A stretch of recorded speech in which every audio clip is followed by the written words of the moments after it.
Welcome back, trainers of my favorite league, the Ultra Premier and the Premier League have arrived. So this is going to be starting June 14th, which is today, until June 28th. And then you're going to have your various little leagues for the other times, including the Element Cup, which is going to be very exciting. So let's go ahead and see what we have going on here for my Pokemon. So what we have on screen here are all of the Pokemon that have 3 moves, non-legendary, that I have made for the Ultra League or Ultra League Premier, and some of them are tests, some of them are just, I got a little excited when PvP was introduced, like making a Staraptor instantly.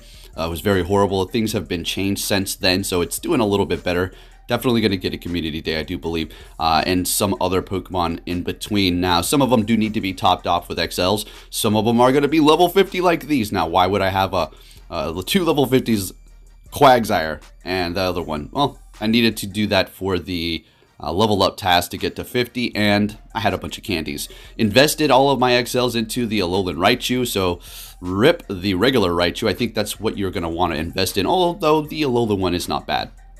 Okay, so going through all of my IVs here so you can take a look. We're going to hop over to PvPoke so you can see the meta here, because it has shifted slightly, seeing that poison Pokemon are doing a little bit better.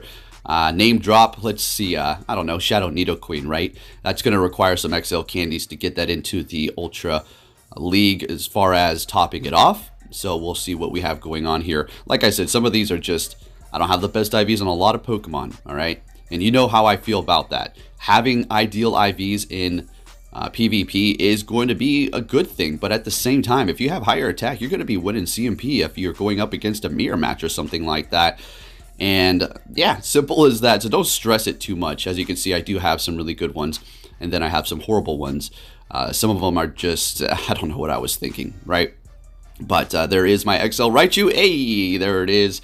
And there's so many other Pokemon that I would love to test out. But it's so unfortunate because in Pokemon Go, there is no, second advantage with, like, say, a special ability that gives them the edge, or maybe say speed, which helped them in the main series games to go first to start getting the advantage in battle. In Pokemon Go, there is no speed. It's tap, tap, tap. The only thing that does determine speed is going to be higher attack, which is going to be able to win the CMP, charge move priority over your opponent.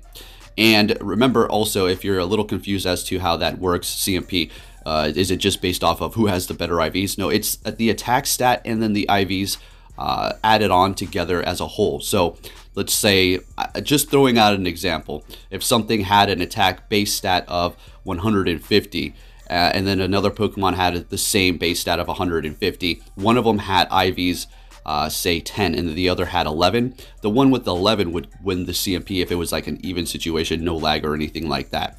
So that's why you maybe want a little bit higher attack. But anyways, moving down the list of all the Pokemon that I do have here, I'll stop boring you with my collection in a minute. We'll hop over to PvPoke so you can see the meta, as well as a link in the description so you can always go and check it out yourself. PvPoke, absolutely amazing resource. I do support them on Patreon. I'm not trying to promote them to say that you should too, but I mean, they provide quite a bit of information and I'm using them all the time. So taking a look at the Premier. So you have Galarian, Stunfisk at the top. What a surprise. And then you have Shadow Abomasnow, Swampert, Shadow Swampert, Nidoqueen, which I was very excited to see. Good up against that Venusaur, Charizard, Dragonite. That's very interesting. Empoleon and Togekiss. And a lot of these matchups are going to be very situational. You got to bait them potentially and then hit them with something else, right? As far as the Dragonite, you're not really baiting there, I would assume, because you're going to run with Earth Power. So you're just going to poison Fang that thing, all the way down, just keep lowering the defense, and then poison jab it as well. So just remember that when you're going through these and looking at the wins and losses, make sure you take a look at a specific one if you're questioning it, because they're all not going to be comfortable wins. So it's always good to review, but I always advocate for going into the field and testing things out yourself. And that's why, that's where this channel comes in handy. You don't want to power up something? Well, I got your back, so you can see how it does perform. Now, I'm trying to, push all these buttons over here like that Clefairy gif, not knowing what I was doing. So we took off the bait, and as you can see, it's very situational. Some of these things you got to really go in there and kind of mess around with it. That's not to discredit this website by any means. So anyways, moving down here, what is everybody thinking who is not level 40 yet? What am I talking about? XL City. That's what the Ultra League has become. It's an XL League. And as much as I love it, because, you know, we have spent all the time and investment to get all these XL candies, and now we can have fun with them, and maybe have a bit of an advantage over people who are not even 40 yet, which is, whoosh. Do you think that there should be 2 separate leagues? One for XL and then one for non-XL? Because it seems like there is slightly an advantage for people who do have that higher level. But I digress, I think. So let's go ahead and take a look at Steelix. Seeing that the Dragon Tail is going to be buffed in PvP, not PvE, it is going to be doing a little bit better there. So a lot of situational matchups, as you did see. So moving down the list, so many XLs. I mean, it's all about it. Now, let's go ahead and go into the Ultra League Open. We're going to have Registeel at the top. Yet again, not a surprise. XL, of course. And if you are able to get a bunch of those XL Registeel candies during the special event where you're getting a bunch more candies, well, that's awesome. You're going to be able to have something amazing. Registeel's not as godlike as it used to be with all of the Pokemon that can take it out. So don't think it's like some sort of unstoppable beast. If you don't have anything that's super effective against it, yeah, you're going to be in a bit of a jam, but it is not like some, you know, thing that you really need to worry about. Anyway, Togekiss up against Steelix. What the heck is going on here? Yeah, I understand Dragon Tail is not very effective. We put on Iron Tail, you put on Thunderfang, you're going to be able to win. But it's really, woof.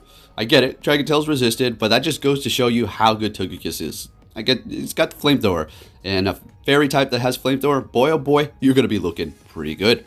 Moving down the list here, and you got your basic stuff. I mean, there's not really much more to talk. You can show them all day, but what it comes down to is getting into that league, right? Team comps are also a big thing. So remember, if you're going to be going into battle with something that's weak to, say, Psychic in the front, make sure you have something that's going to be able to resist Psychic in the back, and or something that's going to be just neutral to it, with maybe something that's super effective as far as the charge move or quick move up against it. A little bit of coverage, right? That's what it's all about.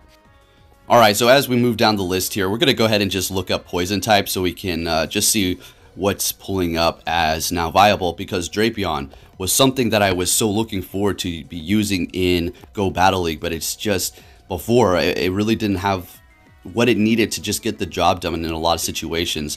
But now it's going to be looking a little bit better with its quick move gaining energy a lot faster. So let's go ahead and take a look at Drapeon here with Poison Sting. So it has been updated to gain energy faster. Aqua Tail and Crunch, that's actually, yeah, very good. Maybe I was thinking Sludge Bomb, but I don't know, we'll have to figure it out.